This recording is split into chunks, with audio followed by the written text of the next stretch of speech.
remain with us. Now, just a day before going to school, the Supreme Court has asked the common syllabus for schools to be implemented only for classes 1 and 6.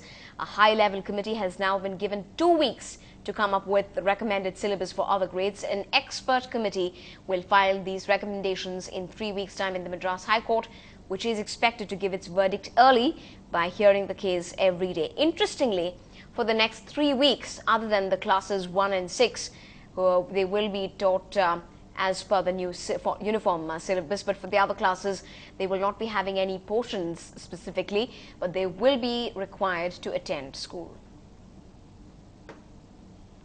Now, the high-level committee will include the School Education Secretary as a chairperson of the committee.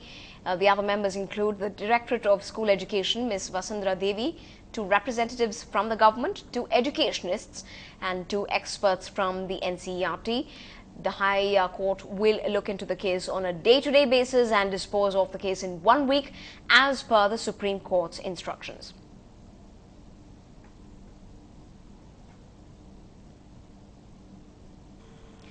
Well, joining me this evening is Mr. Purushothaman, principal of the Everwin Matriculation Higher Secondary School. He joins us live from our Hindu studios.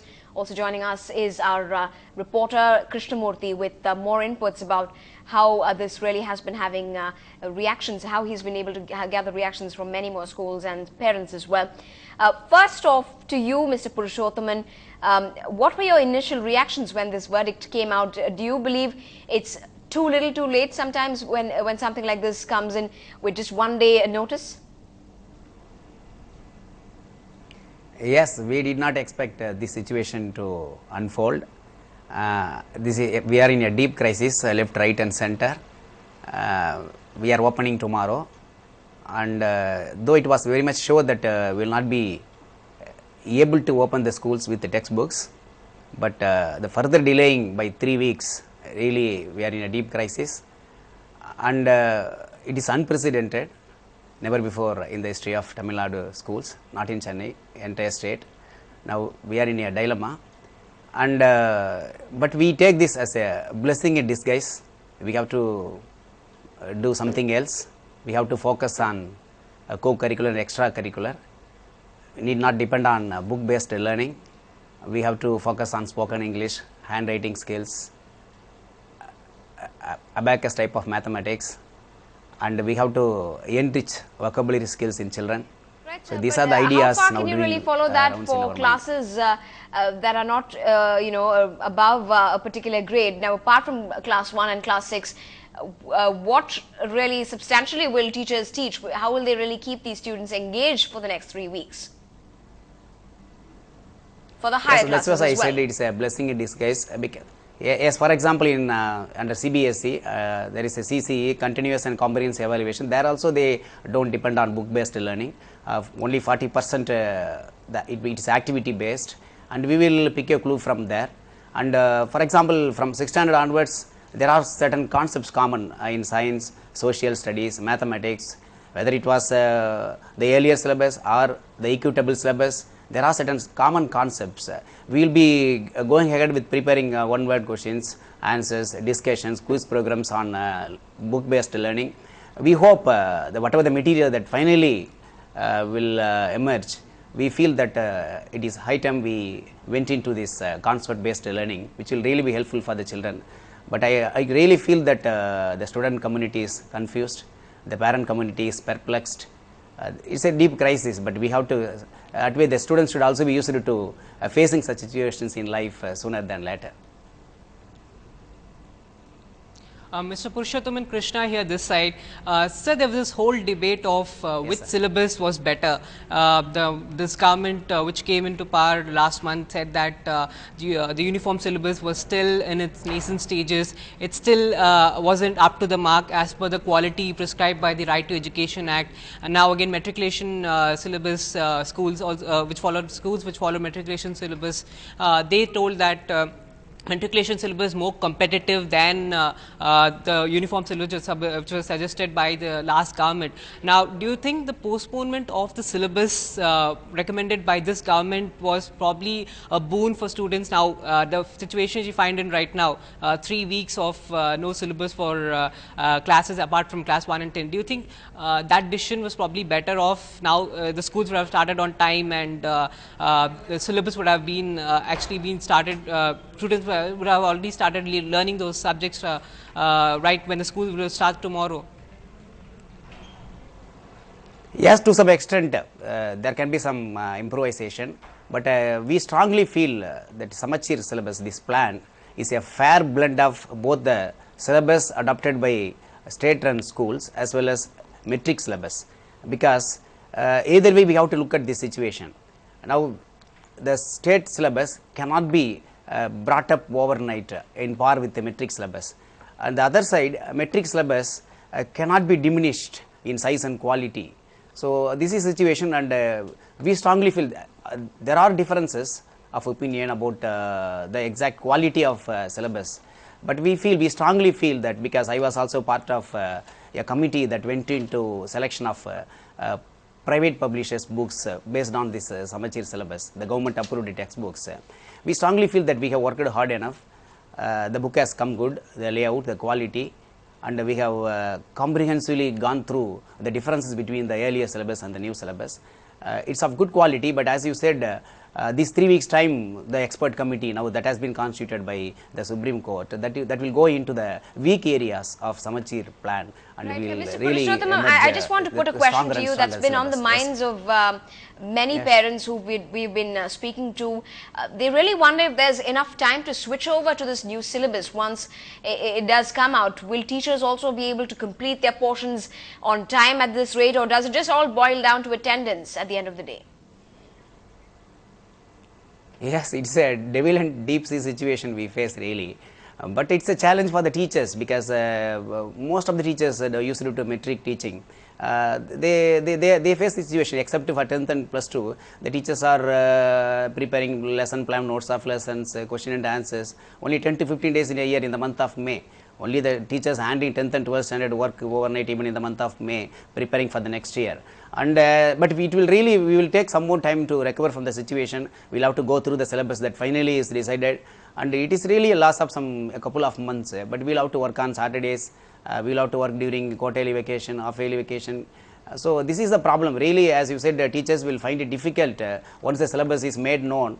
Really, it is a tight situation for all of us, but right, somehow we have to face it. Right. There is another devil in deep sea situation. Just stay with us, Mr. Purushottam, and let's just tell our viewers that the revised fee structure recommended by the Justice Ravi Pandian has finally landed into the hands of a section of schools in the city. Among the 291 schools that received the revised structure, some received a marginal hike in the range of 5 to 10%, and an exception of 2 schools received a hike of 50% and 40%. But not too many of the institutions have been really happy with those.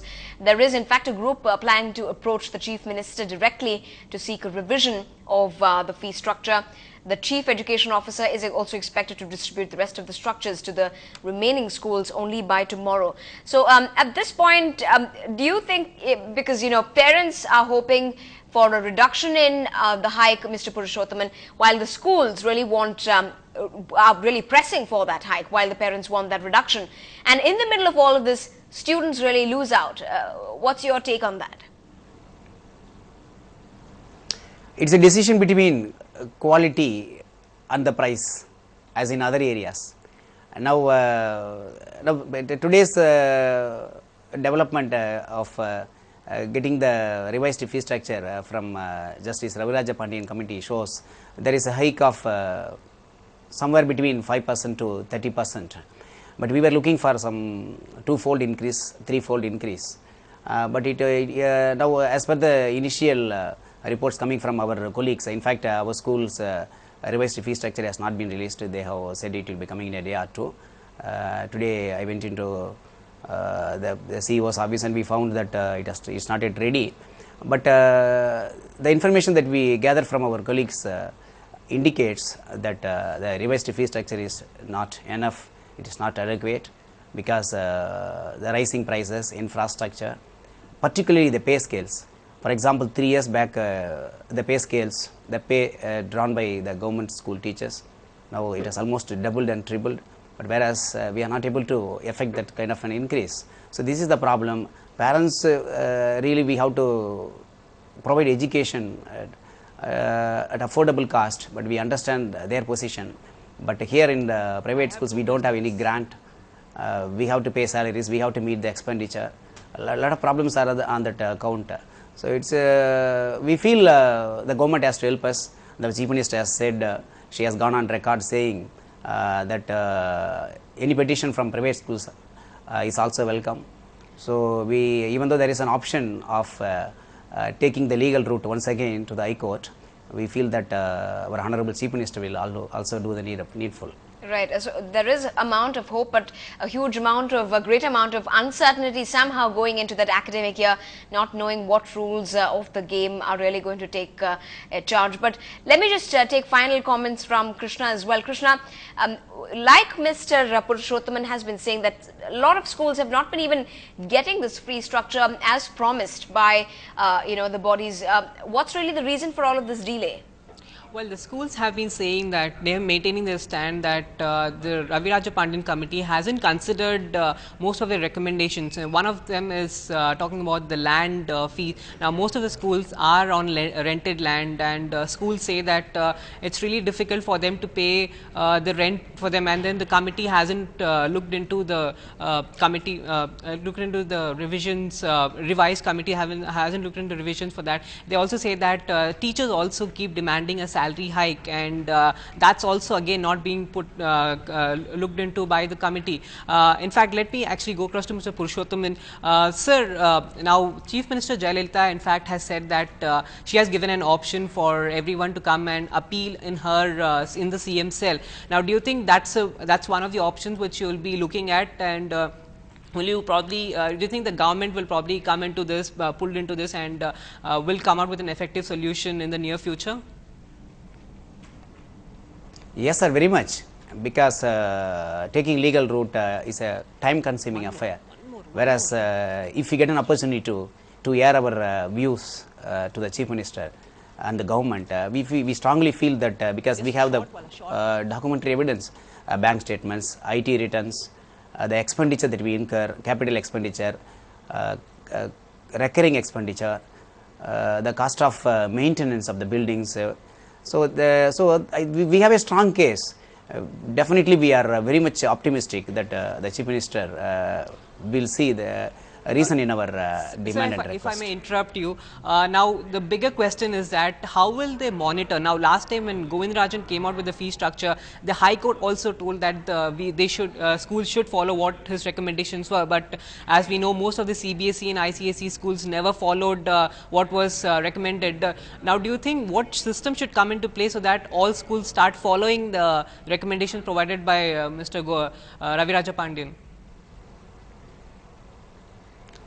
Sir, unless and until we get the adequate fee structure, it is very difficult to follow. The very survival is in question.